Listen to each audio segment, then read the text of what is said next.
dia normal é sempre um dia muito agitado.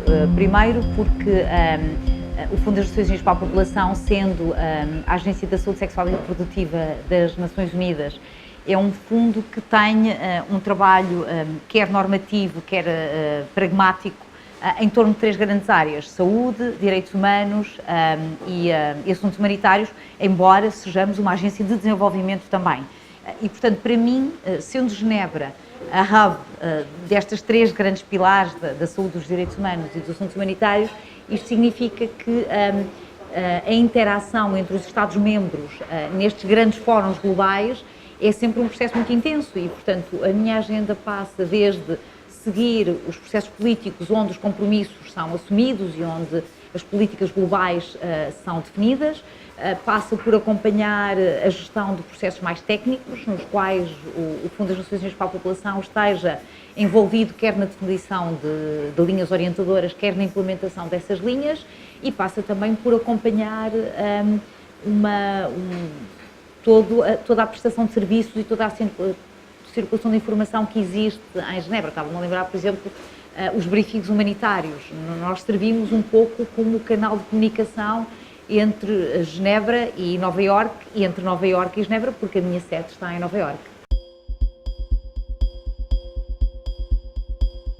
Nós temos escritórios em 150 países, portanto nós temos, além de uma estrutura de representação, na qual eu me incluo, temos escritórios regionais que coordenam as grandes regiões onde nós temos programas a decorrer, e depois temos escritórios em cerca de 140 países e territórios que são os sítios onde nós desenvolvemos programas, onde desenrolamos programas que são decididos, tendo muitas vezes como ponto de partida as grandes decisões políticas que são tomadas nas sedes das organizações.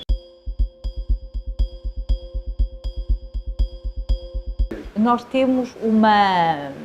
somos uma agência das Nações Unidas, portanto nós fomos criados por uma decisão da Assembleia Geral das Nações Unidas, faz este ano 50 anos que fomos criados. O fundo está a celebrar uma idade já muito respeitável e, portanto, isso significa muita experiência já acumulada, mas quando nós fomos criados com uma missão muito concreta, que era prestar assistência técnica aos países para que pudessem incorporar nas suas políticas de desenvolvimento as grandes tendências populacionais. E, portanto, nós nascemos sempre muito orientados para trabalhar as políticas públicas e para trabalhar com os governos. E como somos um fundo, somos uma entidade para a qual os Estados contribuem voluntariamente.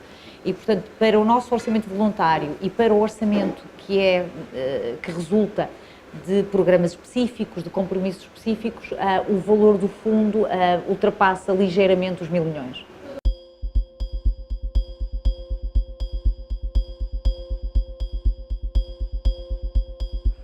É muito difícil numa altura de celebração de 50 anos em que nós queremos poder mostrar o quanto o mundo está melhor por haver cooperação internacional e por haver um grande empenho no multilateralismo. É muito difícil destacar uma ou duas ideias, mas cedendo ao teu desafio, eu tinha que destacar o aumento no acesso ao planeamento familiar e a afirmação do planeamento familiar como direito humano, a possibilidade que os indivíduos e os casais têm hoje de poder ter acesso à informação, aos meios e terem o poder para o fazer, de decidir se querem constituir família, qual o espaçamento entre as gravidezes, e a outra grande conquista, diria, a redução da mortalidade materna.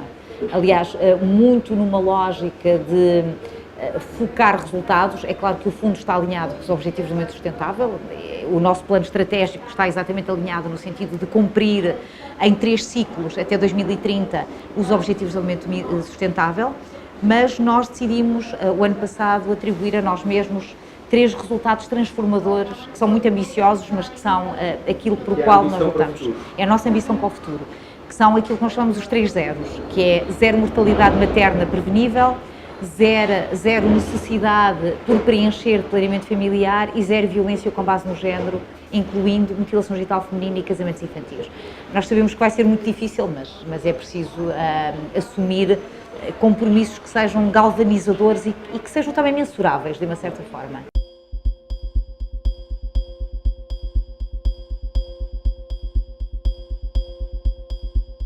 É muito engraçado porque se eu tivesse que resumir o relatório, usava exatamente essa tua frase.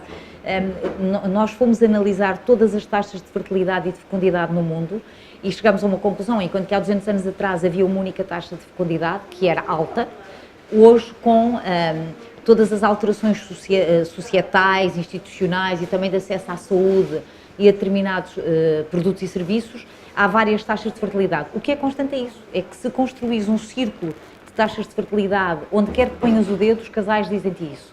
E em todos os países, o diagnóstico é sempre o mesmo, são barreiras institucionais, são barreiras económicas e são barreiras sociais e muitas vezes barreiras legais. Por exemplo, se num país em desenvolvimento muitas vezes nos dizem que têm mais filhos do que gostavam de ter porque não têm acesso a métodos modernos do pareamento familiar ou não têm acesso à saúde sexual e reprodutiva, se olhares para um país desenvolvido, muitas vezes os casais dizem-te que não têm o número de filhos que querem porque não têm capacidade de conciliar carreira com família.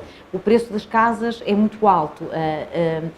As mulheres, para poderem ter uma carreira, adiam cada vez mais a sua primeira gravidez, o que tem implicações muito concretas e muito conhecidas na taxa de fertilidade, na sua fertilidade. Portanto, é muito curioso verificar que as barreiras são sempre da mesma ordem, são sempre barreiras económicas, institucionais e sociais, mas com contornos completamente diferentes. E, portanto, não há nenhum país que não precise de fazer aquilo que nós chamamos um diagnóstico de direitos sexuais e reprodutivos e verificar se está a garantir à sua população o leque de serviços e que vão além dos serviços de saúde sexual e reprodutiva. Por exemplo, nós sabemos tudo que a habitação e o acesso à escolarização é um obstáculo em alguns países a que os casais decidam ter mais filhos. E, portanto, os países precisam de fazer estes diagnósticos e perceber que não há um número ótimo de população. Isso é muito importante que seja claro. Não há uma prescrição, não há um tamanho ótimo para a população. O que há é uma análise que os países têm que fazer se o seu modelo de desenvolvimento é sustentável com aquilo que são as tendências verificadas na sua população. Certo. Uma pergunta no registro mais pessoal. A Mónica tem o número de filhos que desejava? Tenho exatamente o número de filhos que desejava.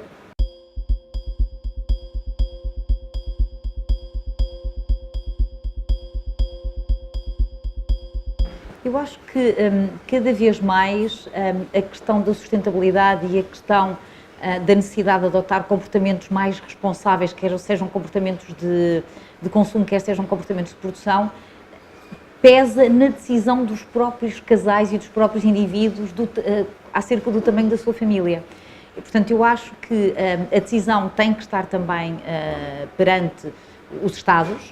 Os Estados têm a responsabilidade de decidir a macropolítica, não é? E, de uma certa forma, prestar às populações as informações necessárias que elas precisam para perceber a sua sustentabilidade, a sustentabilidade do planeta, a sustentabilidade das várias comunidades, mas o que nós verificamos sempre em todos os estudos que fazemos é que não há um número ideal. A verdade é que... Nem há um limite ao crescimento da população. Não há um limite. O limite é o limite da sustentabilidade dos direitos. Há 25 anos atrás, e como estamos em ano de celebrações no Cairo, na Conferência Internacional sobre População e Desenvolvimento, essa conversa foi o cerne, ou seja, discutir como é que as políticas populacionais devem ser incluídas nas políticas de desenvolvimento, mas parando de procurar o tal número ótimo, procurando mostrar à comunidade internacional, aos governos, mas não só aos governos, nós estamos a falar de governos, estamos a falar da sociedade civil, estamos a falar das academias, estamos a falar do setor privado, mostrar que há uma ligação ótima entre o acesso das pessoas aos seus direitos e a sua produtividade e a produtividade de uma nação e de um país. E, portanto, nós temos mostrado sobretudo isso, João. Temos mostrado, por exemplo, que manter as meninas na escola lhes dá uma capacitação maior e isso se vai refletir na produtividade do país. E já que estamos a falar de sustentabilidade e vendo um pouco por todo o mundo, o maior veículo para os comportamentos sustentáveis é exatamente a escola. As minhas filhas são as polícias da reciclagem lá em casa porque trazem esse comportamento muito enraizado da própria escola e, portanto, são duríssimas com os pais nessa matéria.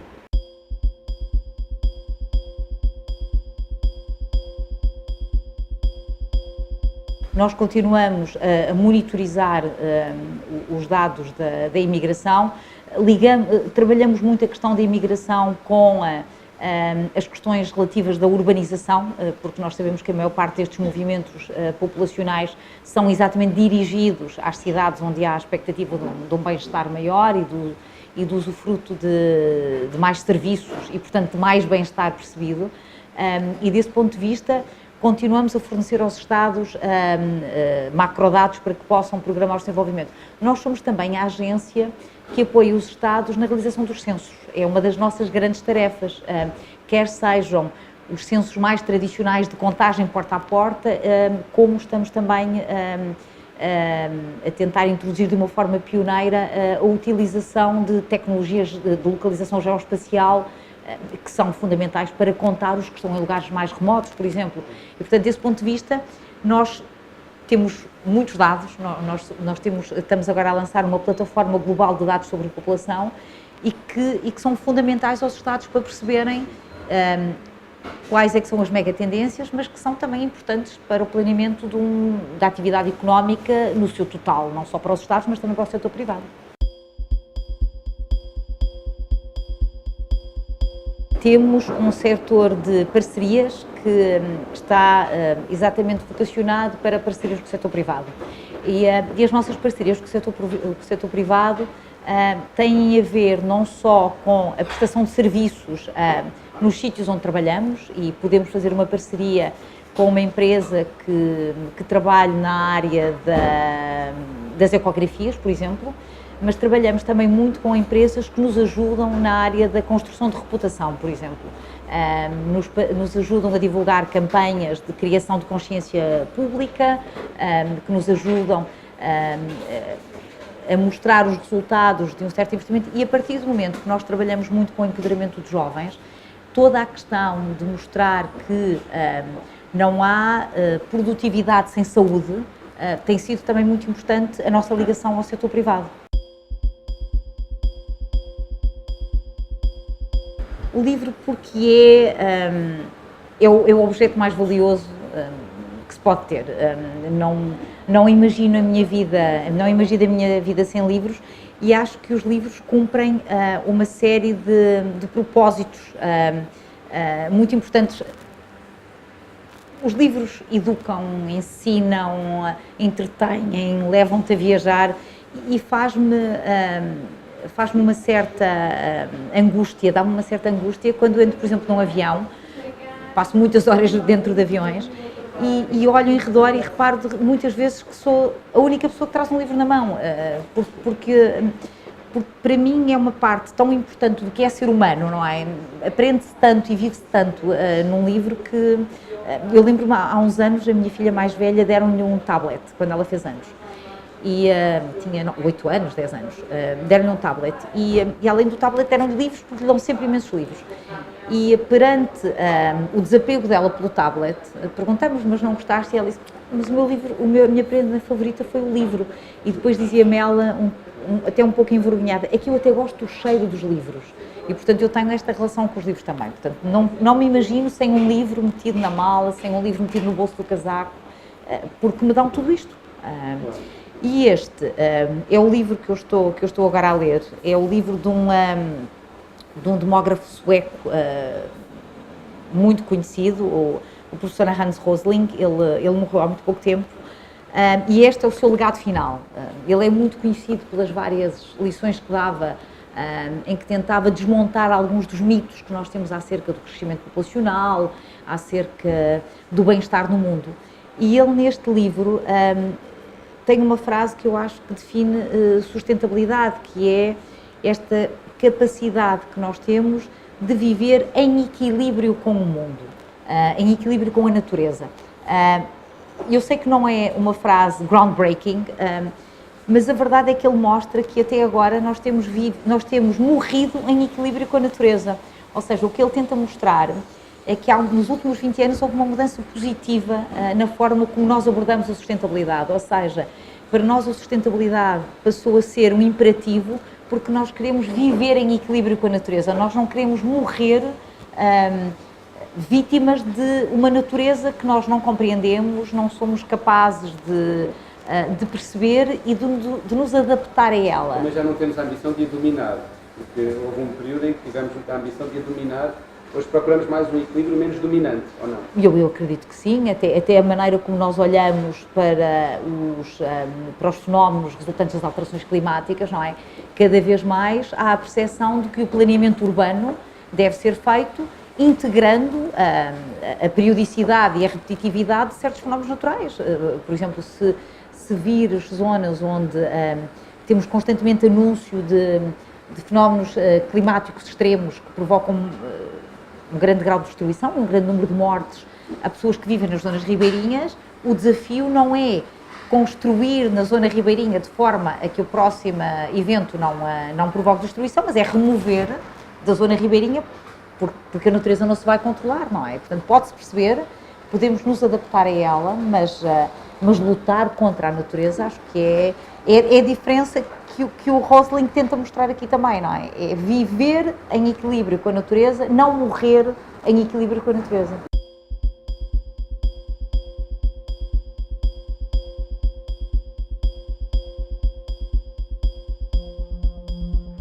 O que impressiona-me, em primeiro lugar, a luta que ainda há a fazer para garantir os direitos humanos de todos. Essa é a minha primeira grande impressão. Muitas vezes sentados num papel mais privilegiado e num lugar mais distante e privilegiado, como é Portugal ou como é Genebra, há a ideia de que os direitos humanos estão a ser consolidados de uma forma paulatina, mas constante. E quando ouvimos histórias do que estão a passar em algumas partes do mundo, nós percebemos que a luta não está terminada, está longe de estar terminada. Mas espanta-me também, e vou para ser um bocadinho quase antagónica agora, mas espanta-me também o quanto se tem conseguido melhorar a vida das pessoas. Fico sempre muito inspirada pela história da menina que é resgatada à mutilação genital feminina e que tem uma vida plenamente realizada e feliz, ou da criança que se conseguiu salvar de um casamento infantil, ou da mulher que se conseguiu levar um kit de parto seguro e, portanto, como conseguiu ter um parto limpo e um parto com o mínimo de condições, não contraiu nenhuma infecção, pôde viver mais tempo para poder criar os seus filhos. Surpreende-me a luta, mas surpreende-me também as tremendas conquistas que nós temos feito um pouco por todo lado, sobretudo no que diz respeito aos direitos humanos e à saúde sexual e reprodutiva das pessoas com quem trabalhamos.